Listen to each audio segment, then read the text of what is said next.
మా Covid sir phone చేసి అర్జెంటుగా బండి కాడికి రండి తలకే. నేను భయపడతా మీనా, ఎందుకో చూడండి. ఇక్కడ మట్టి చూడండి బండి మీద. 4 రోజుల ముందు అయితే వర్షం పడింది కోవిడ్లో. ఆ వర్షపు మట్టి అంతా ఇప్పటికే ఉండదు. ఈ వరకు నేను బండి కడగలేదు లోపల కూడా. ఆయన అసలు చెప్పలేదు.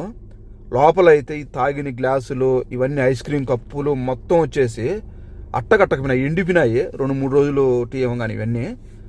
ఆయన ఇంకా 15 నిమిషాల దాకా ఇక్కడ నాతో మాట్లాడినాడు వేరే విషయాలు. అయినా కూడా ఈ బండి కడుగు తుడుసు లోపలంతా తీయనలేదు పాపము.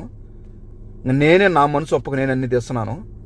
ఒకవేళ ఆయన ఇప్పుడు కడిగంటే నీగిడి సచ్చిందేమో, ఎందుకంటే చల్లటి పెడతాంది కాబట్టి. ఆయన ఇదే మాదిరి నెలున్నా కూడా అసలు పట్టించుకోడు. బండి ఎందుకు కడగలేదు కడుగు అని చెప్పడు. ఇక్కడ చూడండి మట్టి అంతా పేరకపోయింది, లప్పలు బంపర్ మీద. సైడ్ మిల్లర్ కూడా అంతా ఇట్టున్నది, ఎట తోలుతాడేమో మరి. ఆయన చెప్పడు, నేను కడగను. ఒకవేళ ఆయన చెప్తే కడుగుదాం అనుకుంటే ఆయన చెప్పడు. ఆయన చెప్పనప్పుడు మనం కడిగితే పద్ధతి కాదేమో అని చెప్పి నేనైతే పట్టించుకోలేదు. ఎందుకంటే ఆయనకు తెలియంది ఉండదు కాబట్టి, ఆయన తెలుసు కాబట్టి. చాలా మంచోడు.